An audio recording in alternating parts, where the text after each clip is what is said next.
Notes लिखेंगे starting से, नया बनेगा। भाई तो अपने रजिस्टर अलग कर ले गुरजोत।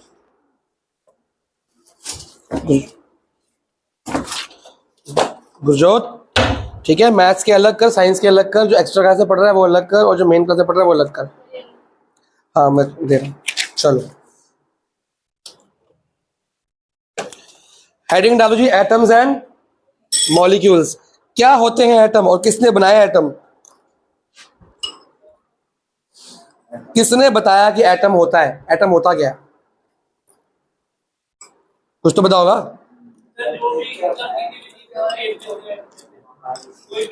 तेरा पता क्या प्रॉब्लम है?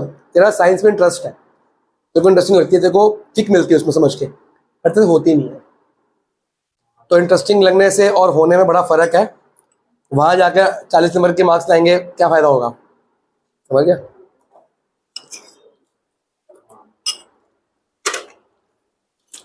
हाँ बताओ, एटम्स क्या होते हैं?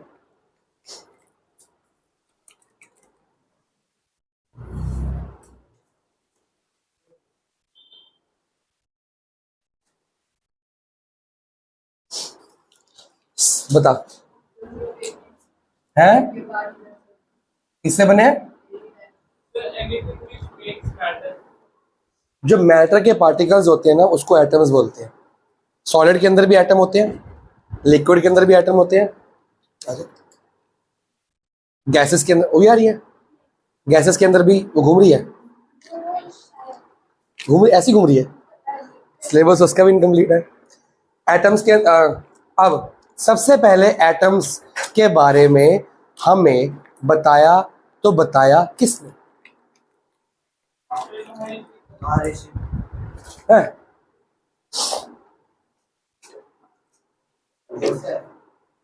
एटम को हिंदी में क्या बोलते हैं? पदार्थ। परमाणु तो न्यूट्रॉन को बोलते हैं।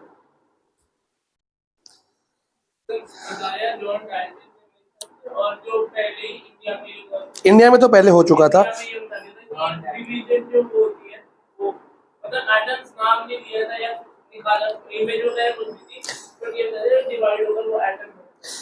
ठीक है, लिखो जी, लिखना शुरू करो।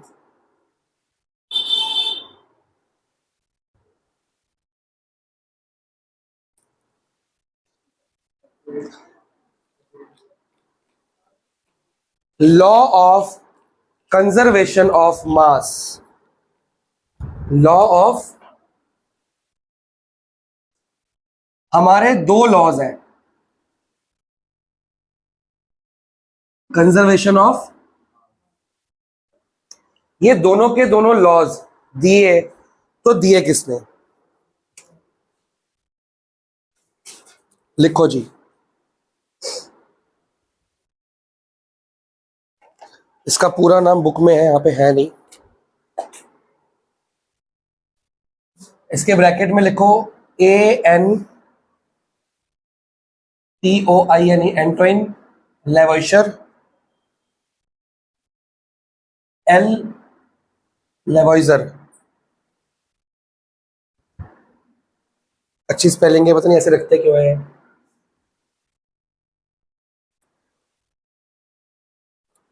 इसने ये दोनों लॉज दिए हैं। इसने फाउंडेशन ली की है, और वो established after much experiment by Lavoisier and Joseph L Proust and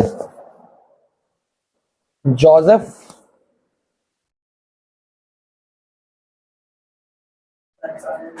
L Proust. क्या? एल लेवॉइजर, जो दिख रहा है स्पेलिंग है बस वो, उसका नाम कैसे बोलूं मैं? इन कब दिया? 1774। बेसिकली जो एटम के बारे में हमको बताया गया था, वो बताया था डाल्टन ने। किसने बताया था? डाल्टन ने। डाल्टन के बताने के बाद एंटन एल लेवॉइजर काफी रिसर्च करता गया एटम्स के बारे में। फिर इसके साथ मिलके, लेवॉइजर ने इसके साथ मिलके 1774 में क्या दिए? दो केमिकल लॉज दिए। वो केमिकल लॉज हमारे केमिस्ट्री का बेस है।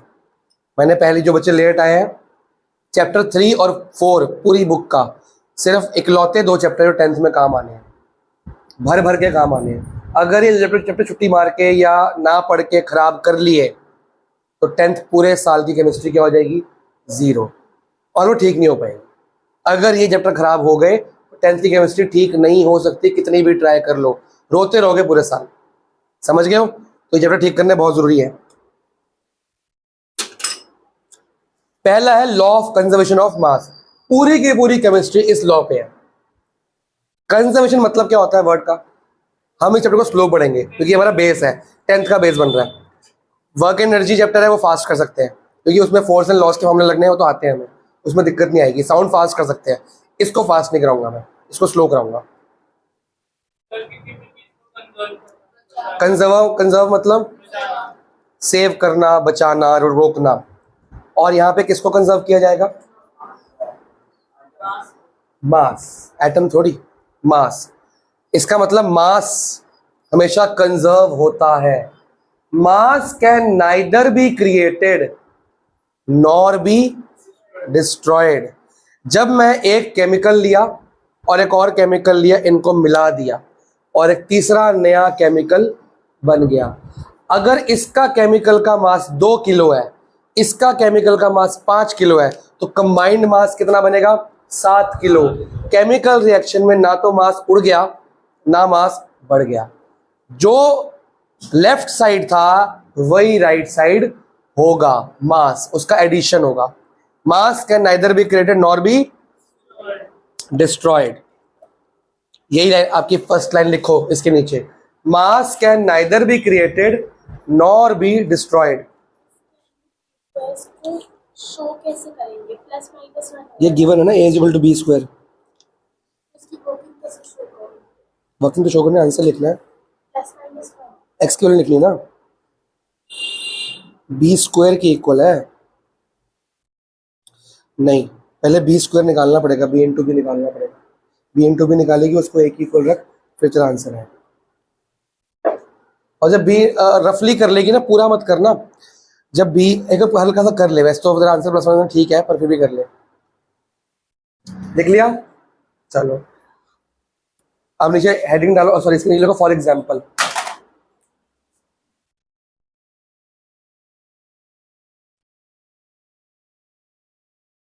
आप किस किस को थोड़े बहुत सिंबल्स आते हैं, कौन से आते हैं बताओ। C2 क्या होता है, C2 जनकपुरी का ब्लॉक होता है। CO2, NaCl क्या होता है, Na क्या होता है। बेटा सिंबल आने का मतलब है कि उसका नाम भी तो बताओ। Na क्या होता है, कॉमन सॉल्ट, रेगुलर सॉल्ट के वर्ड नहीं है। Na क्या होता है, सोडियम, नाइट्रोजन नहीं होता। अच्छा मैं सोच रहा हूँ N से नाइट्रोजन। Cl क्या होता है, क्लोरीन। कुछ सिंबल लिखना शुरू करूंगा आपसे मैं हर क्लास में, आपने उसके नाम आइडेंटिफाई करने और याद करने। एक चार्ट दूंगा अगली क्लास में, अभी फोटोकॉपी निकाली नहीं है मैंने, निकाल के रखूंगा, आपको मिल जाएगी वैलेंसी चार्ट, वो संभाल के रखना, उसके सिंबल्स याद करना। कुछ तो हो जाएंगे जो कॉमनली यूज है, कुछ आपको करने पड़ेंगे। ये किसका सिंबल है, कार्बन।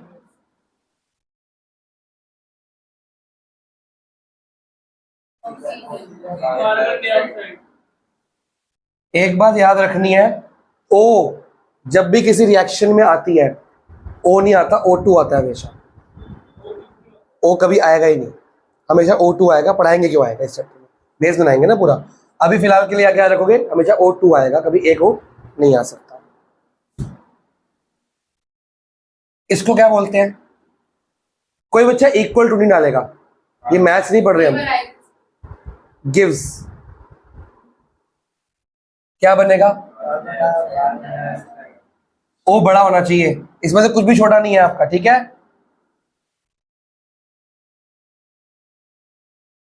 कार्बन डाइऑक्साइड, ठीक है जी। ये जो साइड होती है आपकी लेफ्ट, LHS है, और ये साइड क्या है, इसको बोलते क्या है?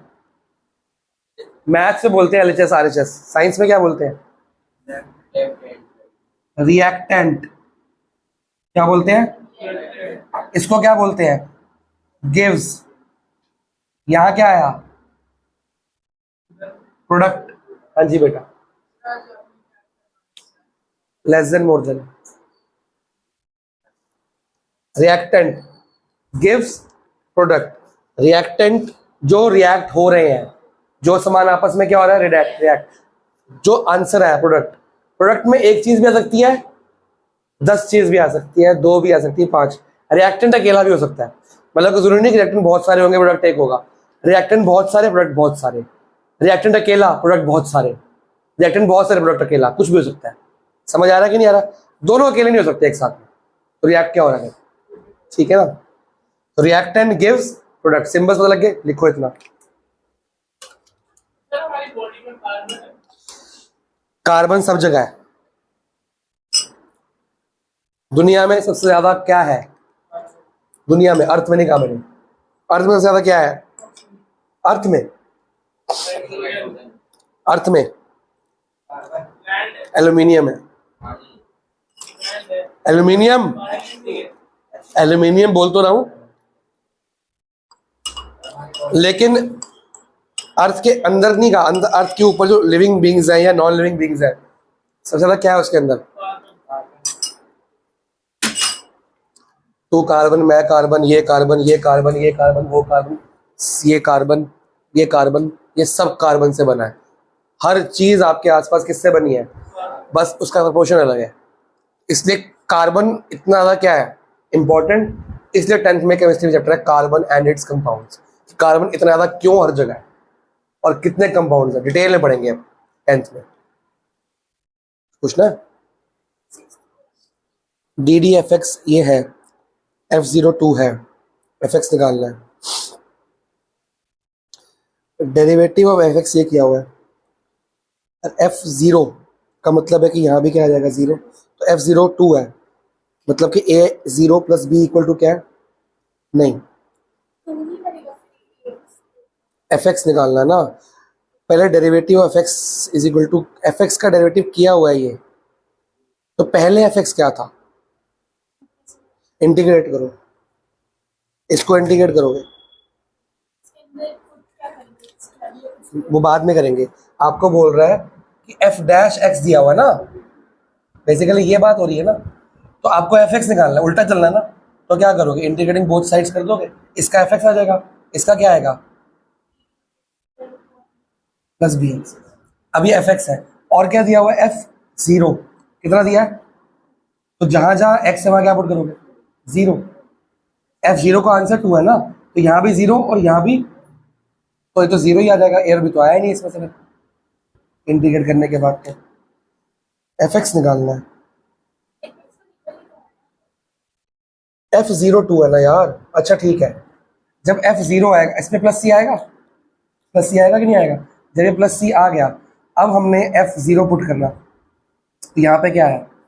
यहाँ पे क्या है? आंसर क्या बचा? C। क्या बचा? C। यहाँ पे C था ना, C बचा, और S की वैल्यू कितनी हुई है? C आ गया। मतलब ओरिजिनल जो यहाँ पे C की जगह क्या था? तो आपका आंसर नंबर B है। ये हमने कल करा, डिफरेंशियल में से आया क्वेश्चन, पर इसके स्कूल में आया नहीं। पर ये समझ आ गया ना, डेरिवेटिव को उल्टा करना तो इंटीग्रेशन करनी पड़ेगी हमको। क्या हुआ? ये वैसे तो डिफरेंशियल में आ सकता है, पर ये इंटीग्रेशन दे दिया इन्होंने।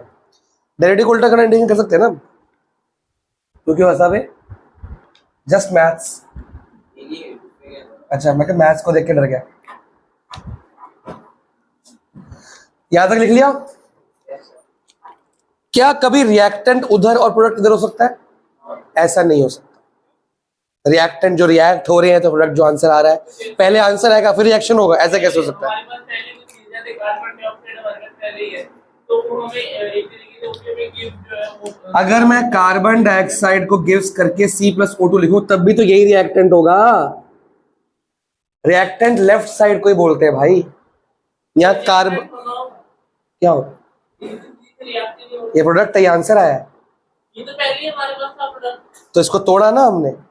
मैंने अभी नहीं बोला, यहाँ पे 10 चीजें, यहाँ पे एक, यहाँ पे एक, यहाँ पे 10 हो सकती है। इसको जब इसको कंबाइन करके मैं ये बना रहा हूँ, इसको तोड़ के अलग नहीं कर सकता क्या? कर सकता हूँ ना, केमिस्ट्री है ना, रिवर्सिबल होते हैं, फिर कर सकता हूँ कि नहीं कर सकता हूँ? तो ये लेफ्ट साइड ही हमेशा क्या होती है, चाहे ये उठ के यहाँ क्यों ना आ जाए तब भी रिएक्टेंट ही बोलेंगे। समझ आ गई? केमिकल रिएक्शंस में लेफ्ट साइड को हमेशा क्या बोलते हैं, रिएक्टेंट। अब यहां पे बात होती है इस लॉ की। ये लॉ कहता है कि जो मास ऑफ रिएक्टेंट होने वाला है will be equal to mass of, लिखो जी साथ साथ,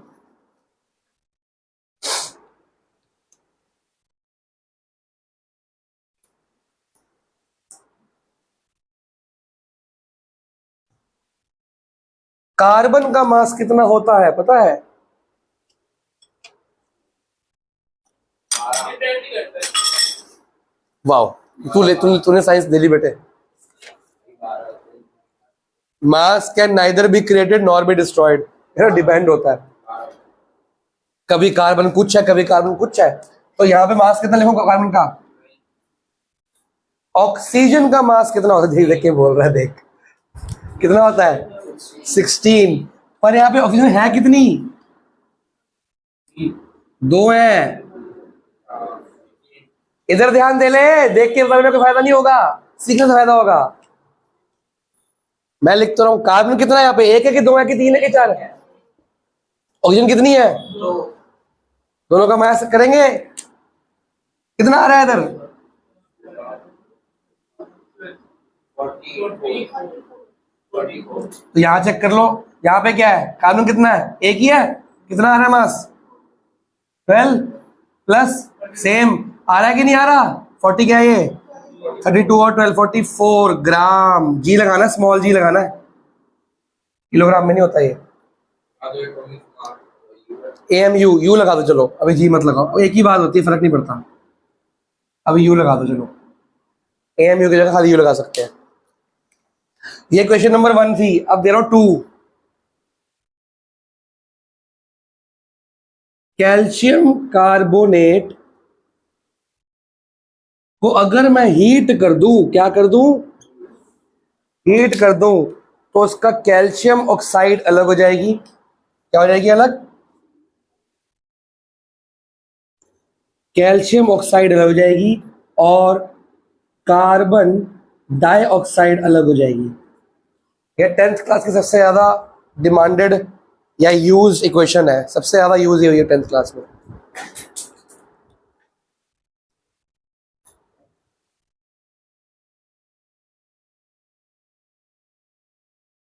चलो अब कैल्शियम कार्बोनेट का फॉर्मूला, तो कैसे आते थे सारे,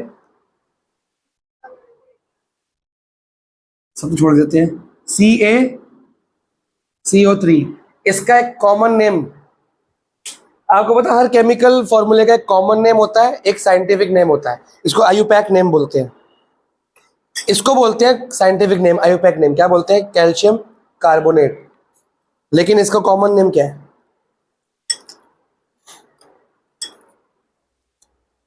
नहीं पता? चलो बताएंगे, किसी और दिन बताएंगे।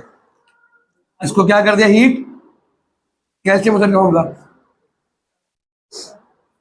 कैल्शियम का Ca, ऑक्सीजन का O, कैल्शियम ऑक्साइड। बेटा O2 रिएक्ट हो रहा है, ये किसी फॉर्मूले के साथ है, ये कंपाउंड है, वो एलिमेंट है। एलिमेंट में O लिखोगे O2 आएगा, कंपाउंड में लिखोगे तो वो डिपेंड ऑन वैलेंसी होता है, कभी 2 कभी 3 कभी 1, वो सिखाना है आपको। यहाँ पे O गया, 3 आ गया। अब यहाँ पे जो O है ये कैपिटल है और ये A क्या है, जैसा लिखो वैसे, अपना दिमाग में लगाना, इसको ऐसे लिख दे, सर ने बोला है CaO, ऐसे नहीं चलेगा, जैसा लिखा है वैसे, इसमें अपना अपनी मर्जी चल नहीं सकती। जब भी किसी नाम के पीछे ऑक्सीजन होगा, फॉर्मूले के पीछे ऑक्सीजन होगा, ऑक्साइड बन जाता है। पीछे क्लोरीन होगा, क्लोराइड बन जाता है। पीछे ब्रोमीन होगा, ब्रोमाइड बन जाता है। पीछे आयोडीन होगा, आयोडाइड बन जाता है। फर्क कुछ नहीं है, खाली अगर O पीछे है तो क्या बन गया, ऑक्साइड, कार्बन डाइऑक्साइड। डाई मतलब 2। अगर ऐसा आ जाए तो ये क्या होगा, कार्बन मोनोऑक्साइड। क्या बोलेंगे, मोनोऑक्साइड, क्योंकि 1 है ना, 1 एक ऑक्साइड, 2 डाइऑक्साइड, अगर 3 आ गया तो ट्राइऑक्साइड। क्या, मोनो 1 को, 2 को डाई, ये कभी कभी बाई भी बोलते हैं, और 3 को ट्राई, और 4 को क्या बोलते हैं, टेट्रा, टेट्रा ऑक्साइड। 4 को क्या बोलते हैं, फिर 5 को पेंटा, हेक्सा, ऑक्टा। हाँ जी, शेप्स है। तो ये अभी क्या है, कैल्शियम ऑक्साइड, कैल्शियम मोनोऑक्साइड या कैल्शियम ऑक्साइड एक ही बात है। प्लस CO2, इसका मास होता है 100 ग्राम। कितना, अब यहां मैंने आपको कुछ चीजों को कंबाइन करके दिखाया कि 2 चीजें जोड़ी और सेम आंसर आया। यहां मैं एक चीज को तोड़ रहा हूं, यहां पे 2 मिला के 1 बना, यहां को 1 तोड़ के 2, रिएक्टेंट यही रहेगा भाई फिर भी, ठीक है। अब इसको तोड़ रहा हूं, इसका मास निकाल के देखेंगे अगर, तो इसका मास आने वाला है, आप अपने टेबल में से कैल्शियम का मास बताओ जरा कितना है, कैल्शियम कितना है, 40। देखो ये आ गया 40, प्लस O का कितना है, ठीक है 56 आ गया। इसका बताओ, कार्बन कितना है, 12, ऑक्सीजन कितना है, 2 से मल्टीप्लाई करना पड़ेगा इसको, कितना आ रहा है ये, चेक कर लो, 100 आ गया कि नहीं आ गया, आ गया कि नहीं आ गया, आपने निकाला, मैंने तो खाली बताया इसका मास क्या होता है। कोई डाउट, यहां से हमने क्या सीखा, मास can neither be created nor be destroyed. अब नीचे लिखो, इट मीन्स दैट, ये लिखने के बाद हाँ आराम से लिखो, यहां तक आंसर आ रहे हैं, कौन सा, सब मेरी पेपर जैसा सेम ही है इसका। बेटा हमको ना कॉन्फिडेंस लेके आना है कि हम कर सकते हैं। अभी जैसे हो रहे हैं ना, देखो लगेगा कई बार पेपर देख के ना, मैथ्स का 12th का खासकर मुझे घबराया था, ये क्या है, सिंबल सिंबल के आगे, तो यूज टू होना पड़ेगा। तो वो घबराहट दूर करने के लिए सैम्पल पेपर्स करते हैं। तो तेरे पास शिवदास है, उसमें सैम्पल पेपर नहीं है, मेरे पास शिवदास में है, तो लेके जाने ले जा, उसमें प्रीवियस ईयर पेपर्स करती जाए। पेपर सेल्फ असेसमेंट टेस्ट हाँ हाँ हाँ, वो कर ले, उसमें आंसर दिया है ना, स्टैंड करने के आंसर नहीं सोल्यूशन नहीं, आंसर, खाली आंसर। सब क्वेश्चन शिवदास लाइए एक बार दिखा, matrix A and B order 3 and 2। देख कोई भी मैट्रिक्स मल्टीप्लाई कैसे होता है, उनका क्या सेम होना चाहिए, जैसे ये ए लिखा है और ये बी लिखा है, इनको मल्टीप्लाई करना है, इसका ऑर्डर है 3 into n, नहीं मल्टीप्लाई नहीं करना। वैसे तेरे को पता है मल्टीप्लाई कब होता है, जब ये और ये क्या होते हैं और ये कट जाते हैं और आंसर ये आता है। अब वो कह रहा है ऑर्डर बताओ सी का क्या होगा, 5A प्लस 3B, 5 से और 3 से कोई फर्क नहीं पड़ता, ऐड करने के लिए ये और ये क्या होना चाहिए, ऑर्डर सेम। तो यहाँ पे क्या होना चाहिए, m की जगह पे 3, और यहाँ पे क्या होना चाहिए 5, ये 5 है। ऐड करने का क्या है मतलब, ये और ये पूरा कैसे होना चाहिए, मतलब कि 3 into n will be equal to m into 5, तो m 3 के इक्वल n 5 के इक्वल। हाँ जी, यहां तक लिख लिया। It means that mass of reactant will always be equal to mass of product. Reactant will always be equal to mass of product.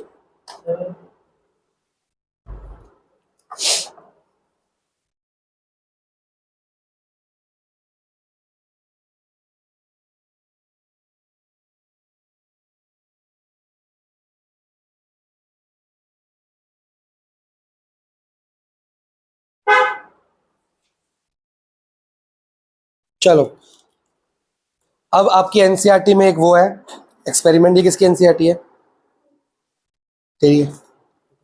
आपकी NCERT में एक वो है, क्या है, एक्सपेरिमेंट है, एक्टिविटी, वही पढ़ो जरा क्या कहना चाहता है, एक्टिविटी में क्या हो क्या रहा है, मैं यहाँ पे निकाल लेता हूँ।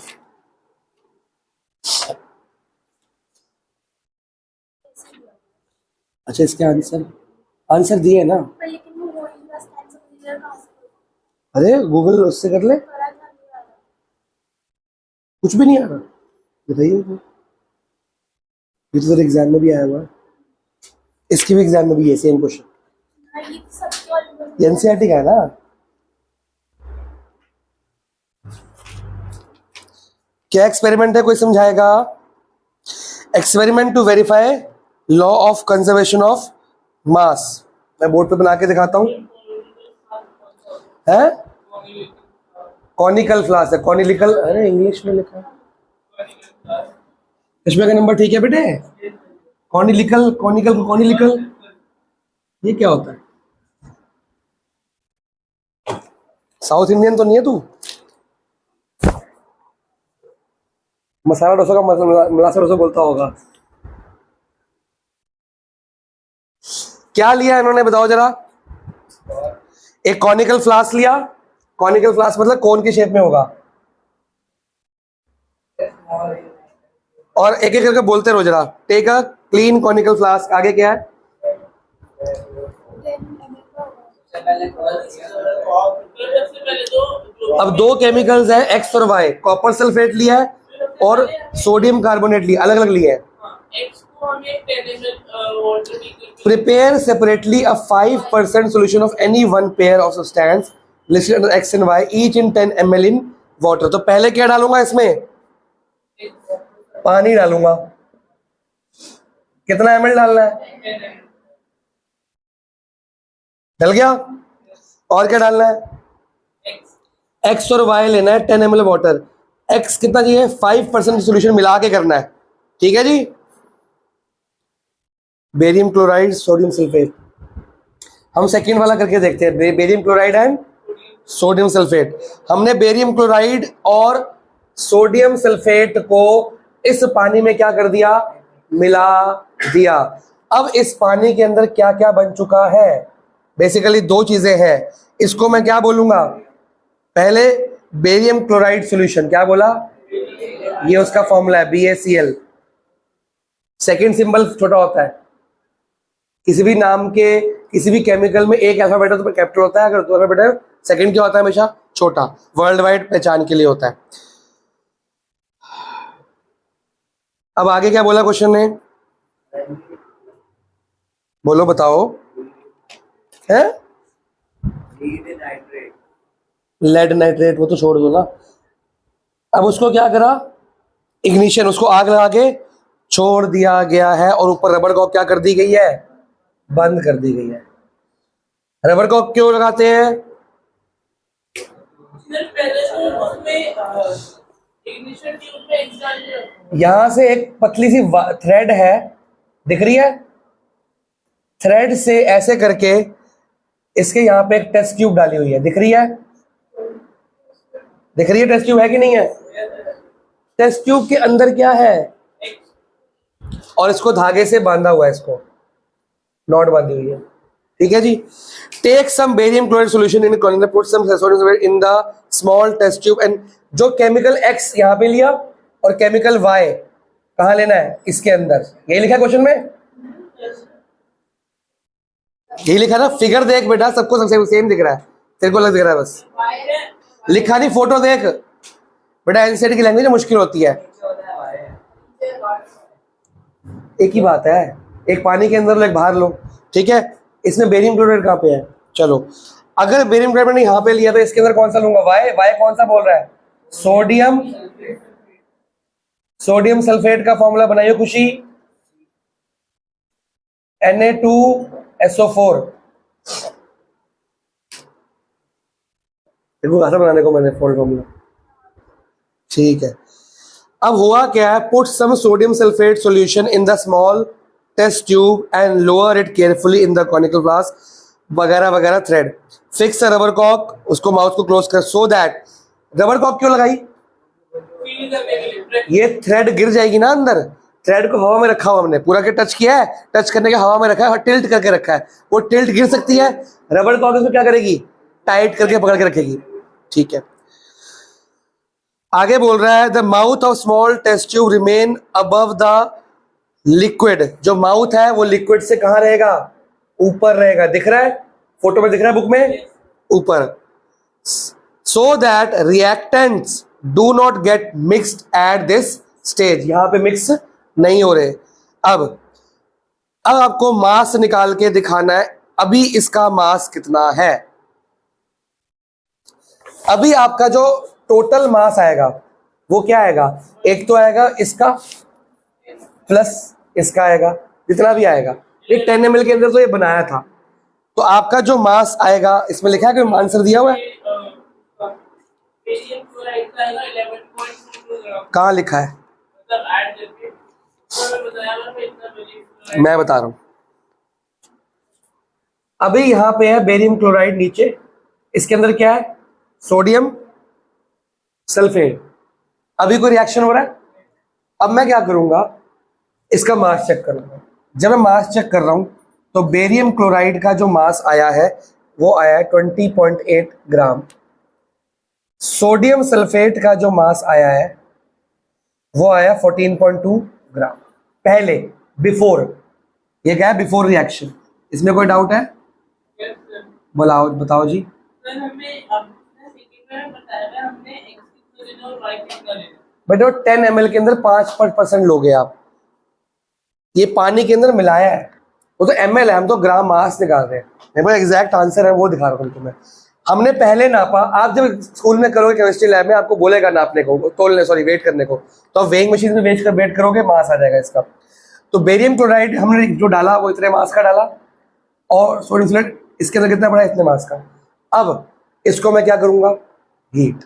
जब मैं इसको हीट करूंगा और मैं टेस्ट ट्यूब को क्या कर दूंगा, क्या लिखा है आगे पढ़ो,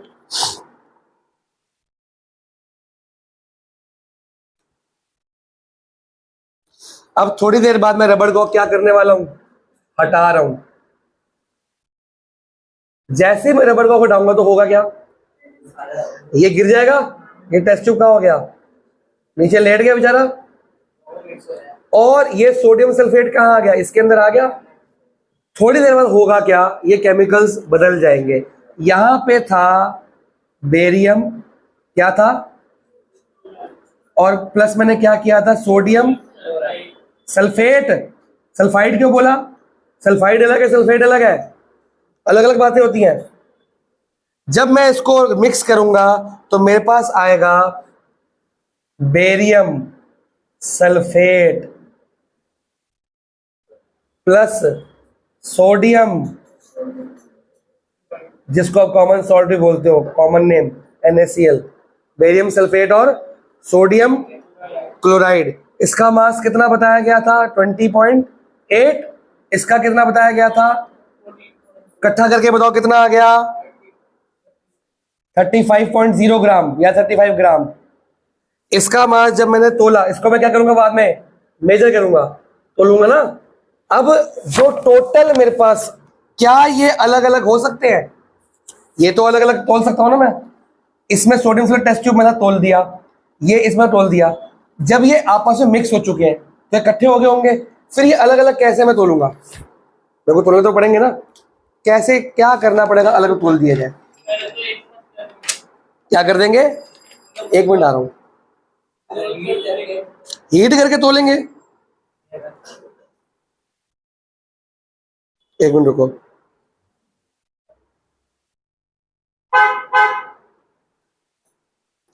थोड़ी देर बाद नीचे नीचे यहां पे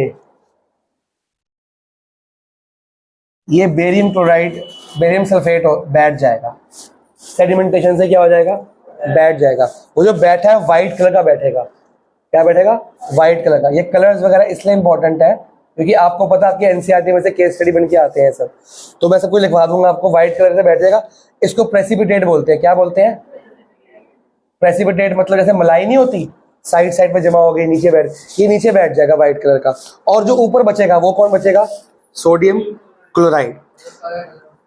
क्या करना होगा, क्या, जैसे नमक का होता है लाइट ऑफ वाइट। अब इसका जो मास मैंने तोला, जब मैं तोलूंगा मेरा निकलेगा 23.23 ग्राम, 3 ग्राम, और इसका मास तोल के आ रहा है 11.7 ग्राम। इसको ऐड करके देखो 35 ही आ रहा। Experiment shows that mass can neither be created. यहां पे दो एक्सट्रीमली अलग केमिकल्स थे, इनको मिक्स करके दो अलग अलग केमिकल्स बन गए। इसका क्लोराइड यहां पे आ गया, सोडियम के साथ चेक कर लो, इसका सल्फेट यहाँ पे आ गया बेरियम के साथ, तो बिल्कुल कलर्स भी अलग हो गए होंगे, शक्लें भी अलग हो गई होंगी, कोई सॉलिड से लिक्विड में कन्वर्ट होगा, कोई लिक्विड से सॉलिड में कन्वर्ट हो गया होगा, वगैरह वगैरह। ये लिक्विड है, ठीक है, ये भी लिक्विड है, ये भी लिक्विड है, ये सॉलिड में आ गया, बैठ गया नीचे, तो बैटरी वाले जरूरी सॉलिड का पाउडर के फॉर्म में है ना, ठीक है। अब ये दिखाता है कि मास can neither be created nor be destroyed. इसके बाद क्वेश्चंस लिखे हैं। पहला क्वेश्चन क्या है, इनको भेज रहा हूं, मैं लेता हूं मैं डाउट। इधर रिएक्शन 5.3 ग्राम अरे क्वेश्चन ये रे ऊपर, what happens in the what happens in the reaction fast do you think reaction flask में वो आपस में रिएक्शन हो गया है। आगे do you think that chemical और क्या हुआ रिएक्शन फ्लास्क में, अब व्हाइट कलर का precipitate settle down at the bottom, book में लिख सकते हो answer, a white colour precipitate namely barium sulphate settle down at the bottom. आगे why should we put a cork on the top of the flask कॉक क्यों लगानी चाहिए थी, ताकि थ्रेड से वो पहले मिक्स हो जाएंगे, अगर कॉक ना लगाओ तो क्या होगा, पहले मिक्स हो जाएंगे, टू अवॉइड देम, ये prevent them to getting mix before the heat या इग्निशन, पहले उसको होल्ड करने के लिए। लिख पाओगे ऐसे आंसर। आगे does the mass of the flask and does the mass of the flask and its contents change it contains change, आप बताओगे। नो जी, ये पूरे फ्लास्क का मास था ना, ये भी पूरे फ्लास्क का मास चेंज हुआ क्या, नहीं, because of why it doesn't change, because of law of conservation of which states that mass can neither be created nor be, destroyed ये था आपका आंसर। ये सारे आंसर बुक में लिख के लेके आने अगली बार, 4-5 क्वेश्चन है ना, केस स्टडी करा दी मैंने आपकी, अगली बार और कंटिन्यू करेंगे, एक लॉ हो गया, अगली बार एक लॉ और करेंगे।